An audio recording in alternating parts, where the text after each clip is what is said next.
Alright, it's Henry again, and this is my review of the Master Grade Tallgeese EW. Okay, so this is the Master Grade Tallgeese, completely unpainted. So this is what he'll look like, snapped together, straight out of the box. As you can see, the color scheme is a little bit different than what we're used to with the Tallgeese. Pretty much, design-wise, is actually pretty similar to the TV version, although there are some subtle changes. The head has been redesigned slightly. The side skirts, especially the way the thruster pods connect, is different.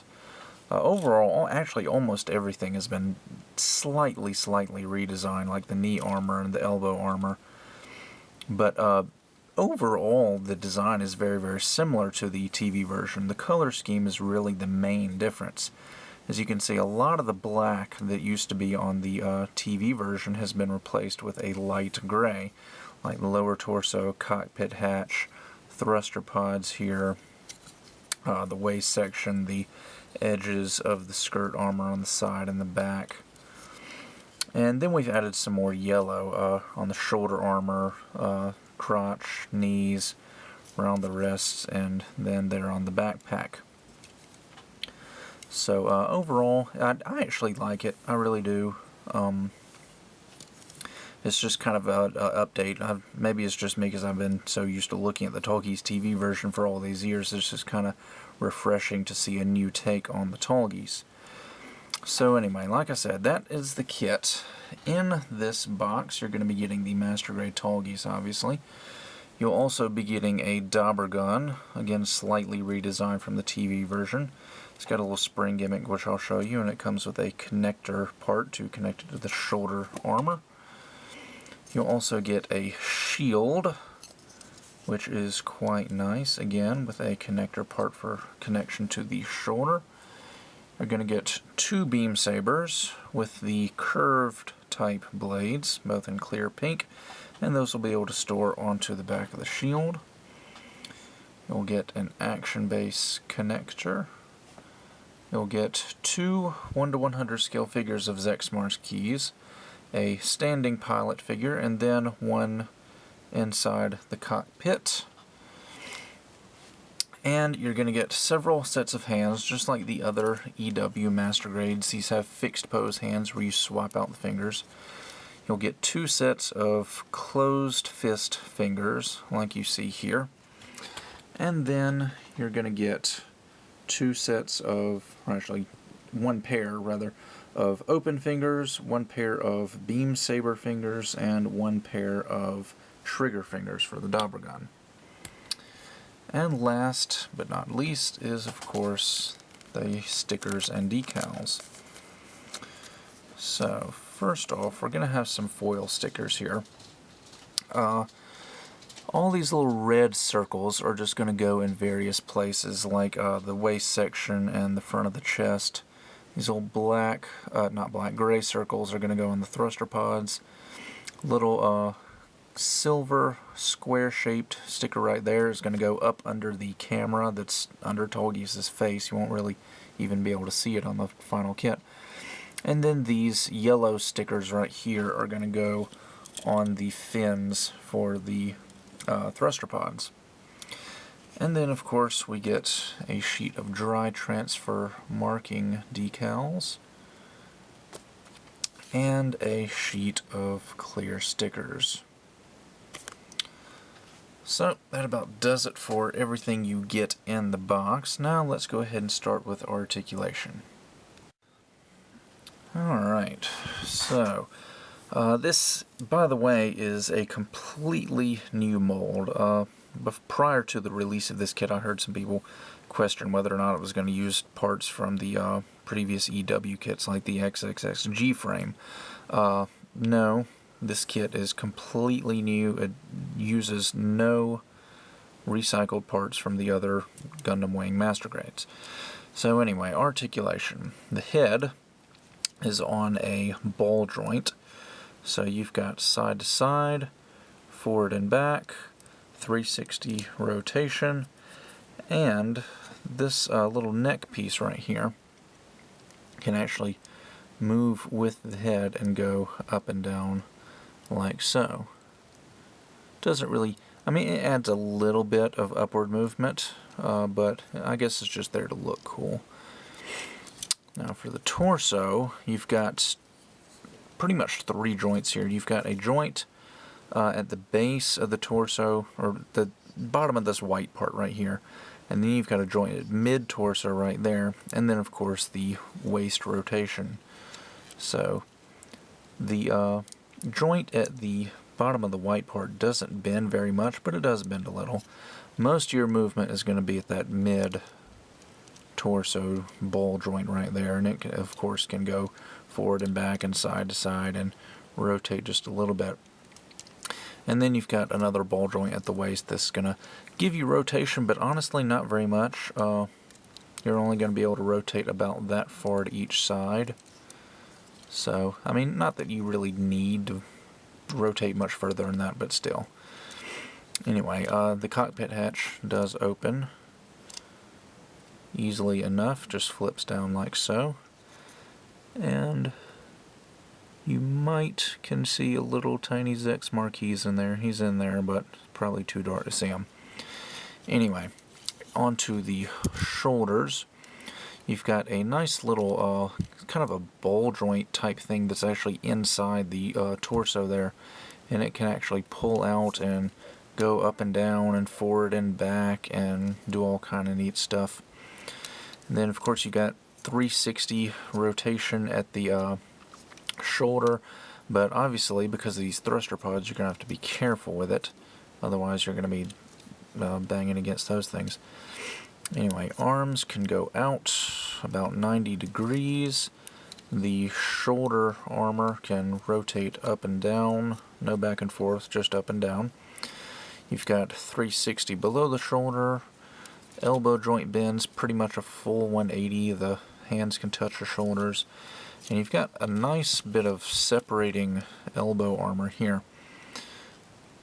As you can see, you bend the elbow and the whole elbow armor just kind of separates into 3 different pieces there.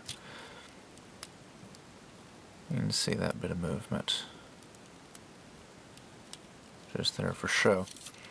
Anyway, the wrists are on ball joints. The thumb is also on a ball joint. And like I said earlier, you've got the fixed pose fingers, which you can easily just pull out and switch those out for whatever fingers you may need. So, I guess let's do these thruster pods before we do the legs.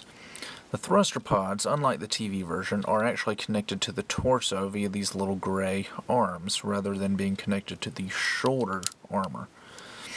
And at first I was a little bit skeptical because I was wondering if they were actually going to be able to support the weight, but I haven't had any problems with thruster pods drooping down at all, so it seems like a pretty secure connection.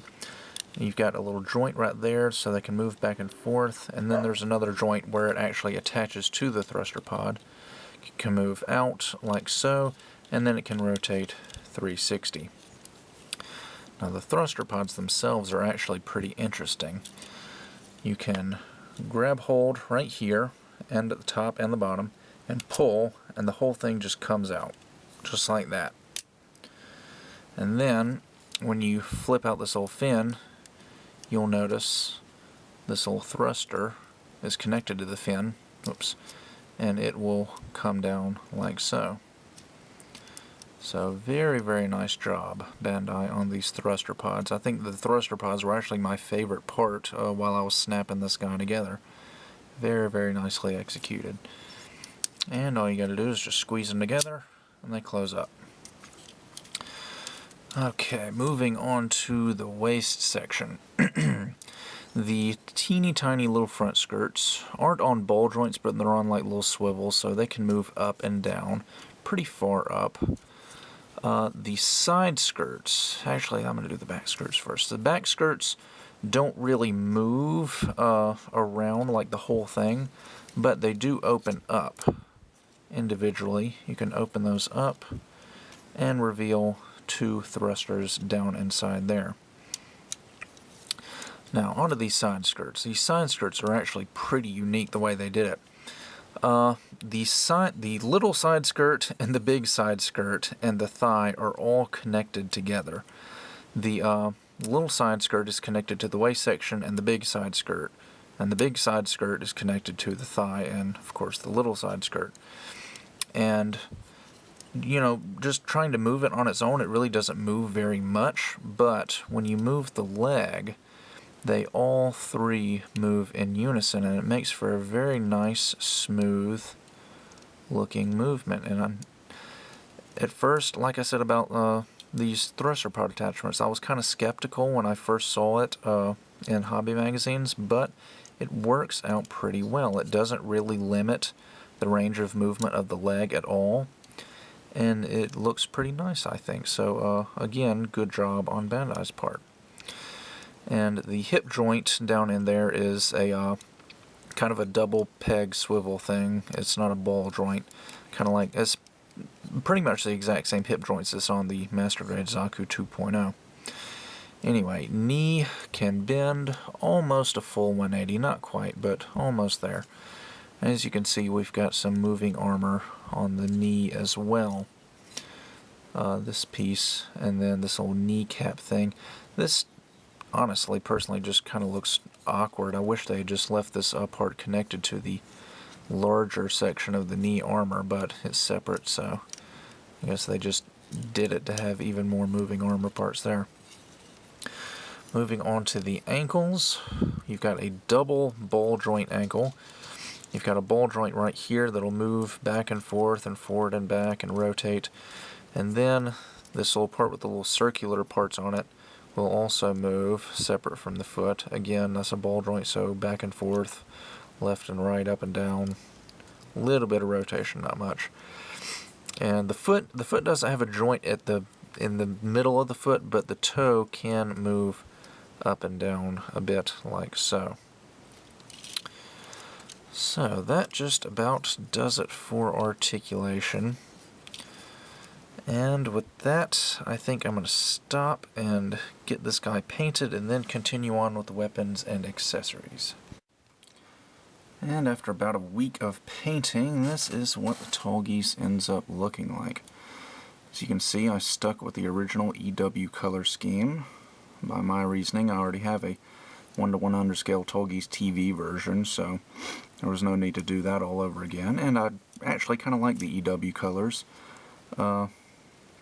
I'd actually thought about doing the EW colors on another Tallgeese kit, and then Bandai announced this Master Grade, so that idea kind of went out the window. But anyway, just did my usual pre-shading, used all the standard decals that came with the kit. I did all of the inner frame and parts and the dauber gun in steel, so it's a little bit of a change up. I've been using gray for the inner frame here lately. But overall, pretty standard paint job as far as my more recent stuff goes. And one thing that I did do that I usually don't do for Tallgeese is I painted the tiny little 1:100 scale pilot figure. Little Zex marquees here. Let's see if my camera will even try to focus on them. There we go. I painted most of them with a very, very small paintbrush.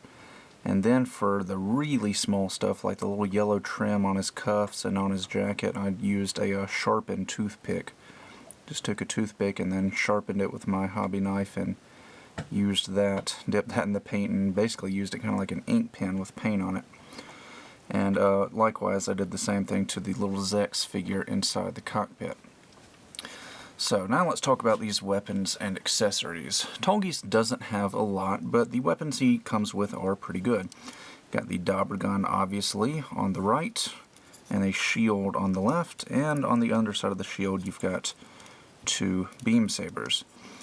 Now, both of them connect to the shoulders a little bit differently than they have in the past. On the 1:144 scale Tallgeese and the high grade, this little black part on the shoulder armor flipped out, and the dauber gun and the shield connectors would plug into the little black part. Well, rather than doing that, they actually plug into the shoulder armor, and this little black part is just kind of overlapping on top of it. You can close that up. There's a big polycap in there that this will plug into. And it's got a joint here, actually a hinge and a ball joint there, and then a hinge and a ball joint here as well. The bottom side of the shield looks very, very nice, very nicely detailed. As you can see, I masked and sprayed the underside of the shield black. It used to be white, but that kind of bothered me, so I left the yellow parts yellow, but sprayed all that white stuff black, and then just sprayed that gray part in the steel colored paint. It's got a little handle right here that can flip out. It's got a slot in there for the peg in the hand to go. And of course you got two beam sabers there that'll come out just like so. They've got a little space right there for the peg in the hand, and you get two clear pink curved beam sabers, and obviously they're going to fit into the handle just fine. Now if you want, you can actually have Tallgeese holding the handle on his shield while it's connected to the shoulder armor, but I'll go ahead and tell you this is about the only way it's going to be posed while doing it. That's pretty much the only way it's going to work, and it looks kind of awkward anyway. I always thought the shield looked better just kind of hanging off the shoulder armor anyway. And of course the beam saber being a beam saber, he has no problem holding that whatsoever. And just like the shield, the dauber gun connector connects in the exact same way. It's going to plug into the shoulder armor there. That guy can close up. The connector is a little bit bigger. It's got an S shape to it. It's connected to the dauber gun via a ball joint. And then it's got 1, 2, 3 joints in it. And there we go. The dauber gun is actually quite nice. A bit of a redesign over the original TV version. The ammo pack does not come out like it did on the old high grade, but we get another gimmick. You get a spring-loaded kind of a blowback gimmick. It's not like you load the spring, press a button, and it shoots out. It's not like the old SD kits where they shot little projectiles. The spring gimmick is basically to show when it fires, it's the recoil action. The dauber gun fires, you got the recoil, and then back here, this part opens up, and the shell ejects, another shell loads in the magazine, closes up, and you're ready to fire again. That's what the spring-loaded gimmick is. You can see the little doohickey there goes up and down. Oops. I think mine's a little bit stuck since I painted it, but that's supposed to go up and down when you open and close it. But yeah, that's what that is. It doesn't fire projectiles. You don't press a button and it springs out. It's not anything like that. But you got a handle here that'll go back and forth. It can actually rotate as well. The main handle can swing forward and back. Got a little camera assembly up here with a clear part for the lens. I painted that clear blue. So overall, a very, very nice dauber gun. And to be perfectly honest, the best way to pose Tallgeese holding the dauber gun is to just leave off the connector piece entirely, because it's going to be really awkward to get him to hold it while it's connected to the shoulder armor. So you can get him to hold it, and pretty much this is going to be your only option right here. You could tuck it up under the arm if you really wanted to, but I think that holding it like this is pretty much going to be the best way it's going to look. Otherwise, it's just going to look awkward. So just make sure to leave off that shoulder connector and you should be fine. And I've heard some people say that the action-based connector on this kit wasn't too great, but honestly, I haven't had any problem with it. Shake it around, and I haven't had any problems with them falling off at all, so it seems relatively sturdy, in my opinion, although it might be a little bit more sturdy since I painted my kit. And real quick, here's a look at the inner frame unpainted. As you can see, mostly in gray, but there's a little bit of yellow here, most noticeably on the shins there and on the chest vents. And he has almost a complete inner frame, but you'll notice that the head really doesn't have a true inner frame, but it does have inner detail. We can zoom in right here. So while the head doesn't really have an inner frame, you can remove Tallgeese's face and see the underlying Leo camera eye down there, and that's a clear part. And you'll have like a little silver sticker that'll go up under it, and then some mechanical detail in there as well. The inner frame is actually kind of sparse as far as mechanical detail is concerned. There's really not much on here. It's a very utilitarian inner frame. It's very practical, basically just there to hold the armor parts on, not really much for show. There is a little bit of mechanical detail, like where the sliding parts for the knee, and on the waist section there's some mechanical detail on the shoulder joints, and a little bit on the thruster pods as well. But overall it's pretty basic looking. Although I do really like the fact that the thruster pods have full inner frames to them. I thought that was a really nice touch there. So that's what it looks like unpainted. Now let's take a look at it with a nice coat of paint. And after painting, this is what the inner frame ends up looking like. I didn't try to make it anywhere near as detailed as I did in my Master Grade New Gundam Verka, so I basically just painted the whole thing one color, went with kind of a gunmetal. It's actually all clad steel. And I did do a little bit of masking on the inner frame though. Basically all those yellow parts. As you can see, the large yellow piece on the shin is now painted in gunmetal. I just masked and left a little rectangle yellow on the shin there, if the camera will even focus on it. So there we go. Same thing with the chest vents. I just masked off the actual vents yellow and then painted the rest of that gunmetal. And there were some yellow parts on the back of the thruster pods as well. Again, masking off the little yellow triangle and then painting the rest of it gunmetal. So you can see Tallgeese's head.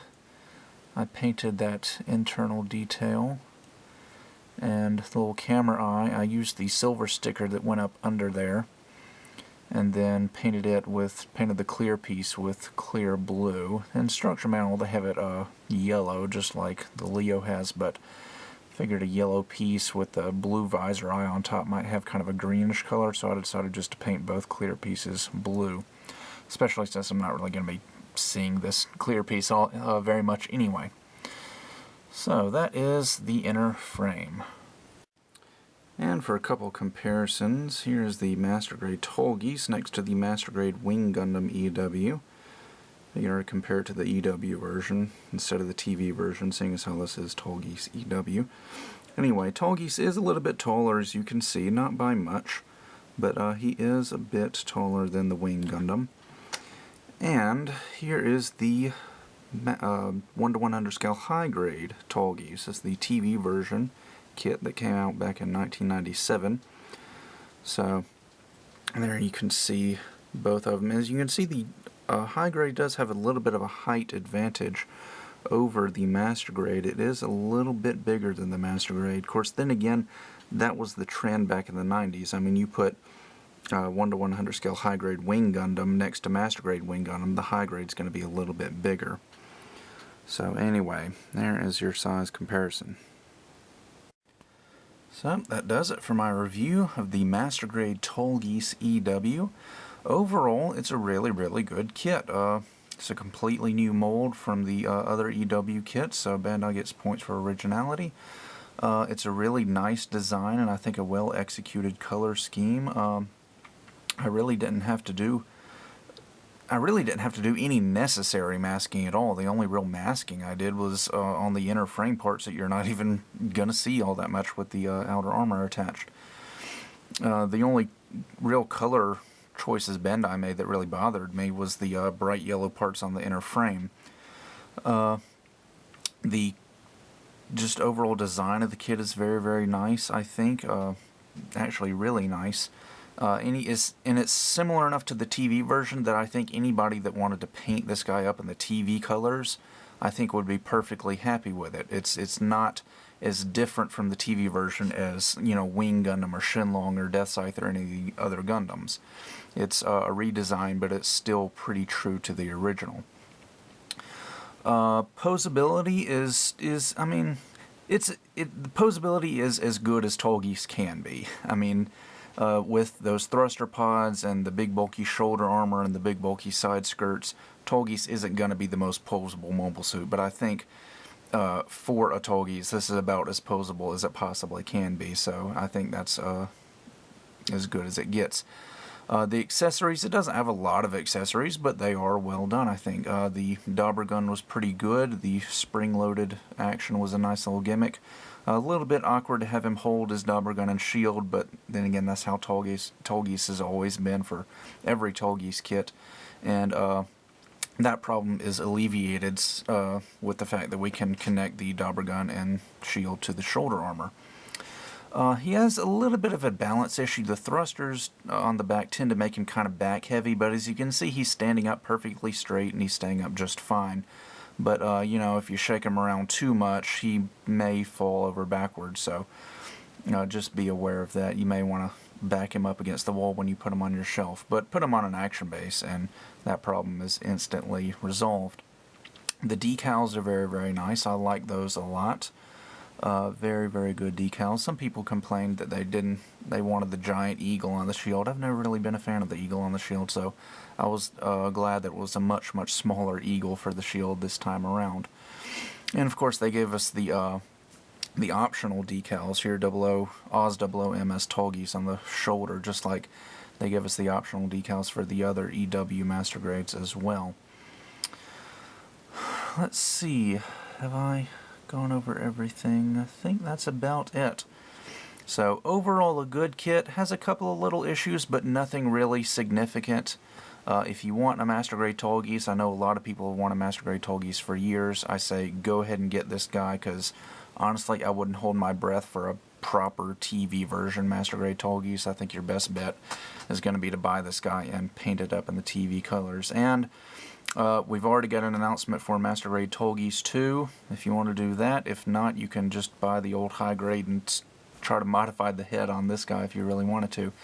And I'm sure a Master Grade Tallgeese 3 is inevitable, and that'll probably head our way sometime in the future. So, that about does it for this review, and with that, I'll see you guys next time.